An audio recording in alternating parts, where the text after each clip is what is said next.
আসসালামু আলাইকুম ওয়া রাহমাতুল্লাহি ওয়া বারাকাতুহু। আজকে আমরা শিখব সূরাতুল কারিয়াহ মাক্কিয়া। বিসমিল্লাহির রহমানির রহিম।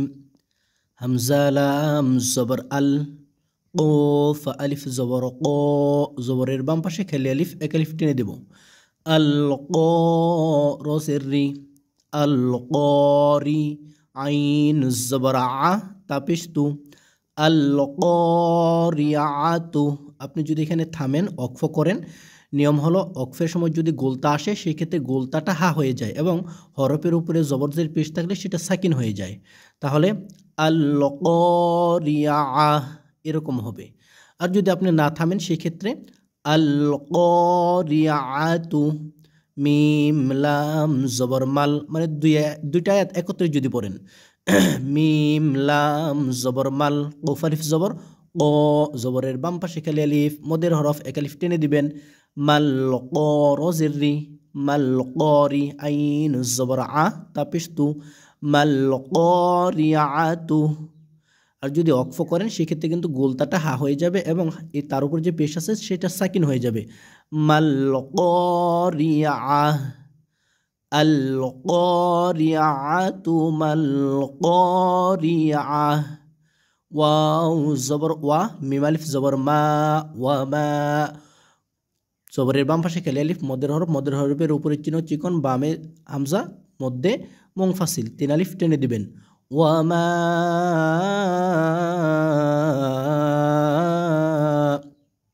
হামজা দাল জবর আদ, আদ, রখারা জবর র, আদ র, কাফ জবর কা, আদ র কা, মিম লাম জবর মাল, মাল, কফ আলিফ জবর ক, মাল করজিরি, মাল করি, আইন জবর আ, তাপিশ তু, মাল করিয়াতু। থামলে অক্ফ করলে মাল করিয়াহ। ওয়া মা আদরাকা মাল করিয়াহ। ইয়াওয়া জবর ইয়াউ, মিম জবর মা, ইয়াউমা, ইয়াউমা, ইয়া জবর ইয়া, কাফওয়া পেশ কু, ইয়াকু, নুন নুন পেশ নুন, নুনের উপর কি আছে? তাসদিদ। নুনে এবং মিমে যদি তাসদিদ হয়, তার ডান হরফে যদি হরকত হয়, সেক্ষেত্রে কী করতে হয়? ওয়াজিব গুন্না করে পড়তে হয়। ইয়াকু, ইয়া জবর ইয়া, কাফওয়া পেশ কু, পেশের বাম পাশে জজমালা ওয়াও, মদের হরফ, এক আলিফ টেনে দিবেন। ইয়াকু, নুন নুন পেশ নুন, ওয়াজিব গুন্না, গুন্না হবে এবং এক আলিফ মদ হবে। নুন আলিফ জবর না, জবরের বাম পাশে খালি আলিফ থাকার কারণে। ইয়াকুনুন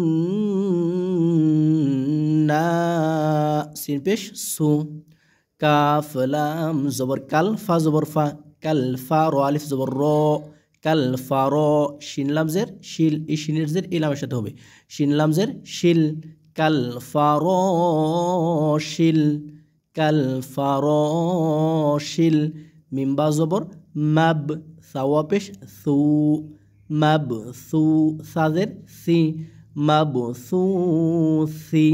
এখানে যদি আপনি থামেন, অক্ফ করেন, এই সার্জেটা সাকিন হয়ে যাবে। মাব সু,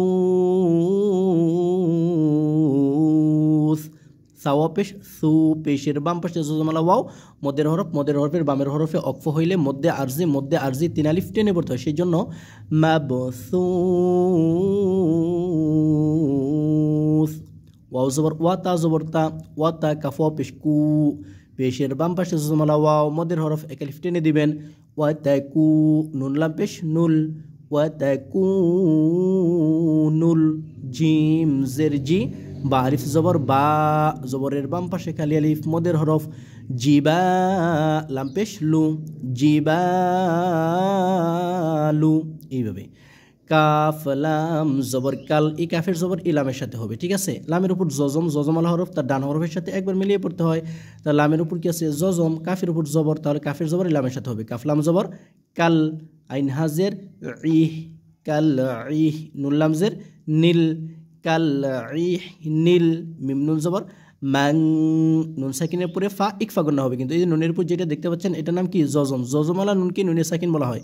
তাহলে মিম নুন জবর ম্যাং, ফা ওয়া পেশ ফু শিনজের শি, ম্যাং ফু শি আছে, এখানে অক্ফ করলে ম্যাং ফু ফাওয়া পেশ ফু, পেশের বাম পাশে জজমালা ওয়া, মদের হরফ, মদের হরফের বামের হরফে অক্ফ হইলে মধ্যে আরজি 3 আলিফ টেনে পড়তে হয়। ম্যাং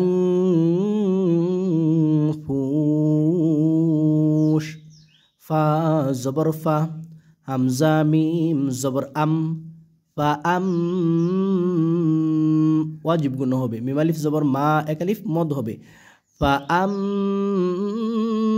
মা, এক আলিফ মদ, মিম নুন জবর মাং, নুন সাকিনে পড়ে সা, নুন সাকিনে পড়ে সা ইকফা গুণ হবে, মিম নুন জবর মাং, সা জবর সা, কুফ পেশ কু, সা কু, লামতা জবর লাত, সা কুলাত, ফা আম্মা মান সাকুলাত, মিম জবর মা, ওয়াও আলিফ জবর ওয়া, মা ওয়া, জায়েজের জি, জেরের বাম পাশে জজমালাইয়া, এক আলিফ টেনে দিবেন, মাওয়াজি, নুন পেশ নু, হাউলটা পেশ হু, মাওয়াজিনুহু। আপনি যদি এখানে ওয়াকফ করেন মাওয়াজিনু, ওয়াকফের সময় কি হয়ে যায়, শেষ হরফের উপরে জবরজের পেশ থাকলে সেটা কিন্তু সাকিন হয়ে যায়, সেই জন্য ওই যে হা, এই হার পেশটা সাকিন হয়ে যাবে কিন্তু, ঠিক আছে, নুন হা পেশ নুহ এরকম উচ্চারণ আসবে, মাওয়াজিনু। তারপরে ফা জবর ফা, ওয়াও জবর ফা, জবর ফা হাফেশ হু, ফা হু, ওয়াও জবর ওয়া, ফা হুয়া, ফা হুয়া, ফাইয়েজের ফি, এখানে দুইটা হরফ আছে ফা আর ইয়া, ফা নিচে জেড, ইয়ার উপরে জজম, জেডের বাম পাশে জজমালা ইয়া, মদের হরফ, এক আলিফ টেনে দিবেন, ফি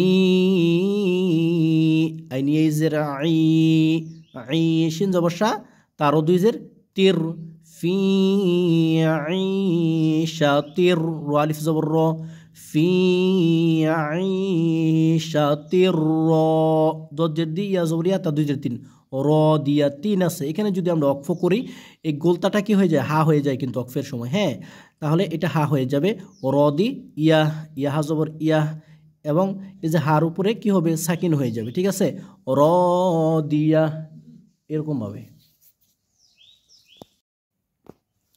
ওয়াও জবর ওয়া, হামজা মিম জবর আম, ওয়া আম, এখানে ওয়াজিব গুণ হবে, ওয়া আম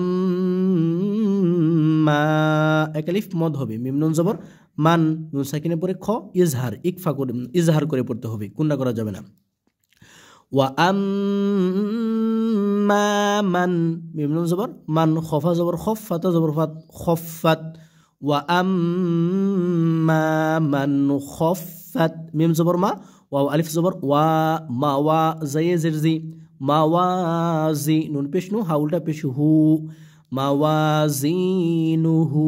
আমরা যদি এখানে অক্ফ করি তাহলে কিন্তু এই হার পেশটা আর পেশ থাকবে না, সাকিন হয়ে যাবে, মাওয়াজিনু, মাওয়াজিনু, ফা জবর ফা, হামজা মিম পেশ ফা মিম পেশ মু, হাউলটা পেশ হু, ফা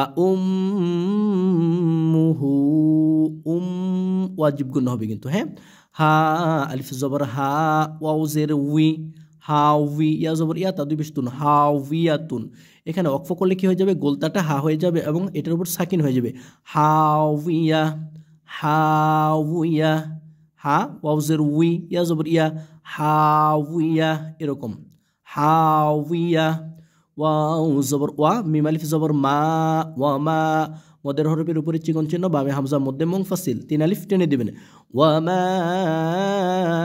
হামজা দাল জবর আদ, র খেলা জবর র, ওয়া মা আদ র, কাফ জবর কা, ওয়া মা আদ র কা, মিম আলিফ জবর মা, এক আলিফ টেনে দিবেন, হাজির হি, ইয়া হা জবর ইয়া, মাহিয়া, মাহিয়া, এরকম হবে কিন্তু, হ্যাঁ। নুন আলিফ জবর না, র দুই পেশ রুন, তানভিনের পরে হা ইজহার, স্পষ্ট করে পড়তে হবে, হা হচ্ছে ইজহারের হরফ, না রুন, নুন আলিফ জবর না, র দুই পেশ রুন, না রুন, হা আলিফ জবর হা মিম জের মি, হামি, ইয়াহা জবর ইয়াহ হবে, হামিয়া, কেন, ওয়াকফের সময় যদি গোলতা আসে সেই ক্ষেত্রে কি হয়ে যায়, গোলতাটা হা হয়ে যায়। এবং হরফের উপরে যদি জবর জের পেশ থাকে সেটা কিন্তু সাকিন হয়ে যায়। তাহলে হা আলিফ জবর হা মিম জের মি, হামি, ইয়াহা জবর ইয়াহ, এরকম উচ্চারণ আসবে, নারুন হামিয়াহ। আজকের মতো এ পর্যন্তই। আমরা অন্য আরেকটা ভিডিওতে অন্য আরেকটা সূরা নিয়ে আসবো। আসসালামু আলাইকুম ওয়া রাহমাতুল্লাহি ওয়া বারাকাতুহু।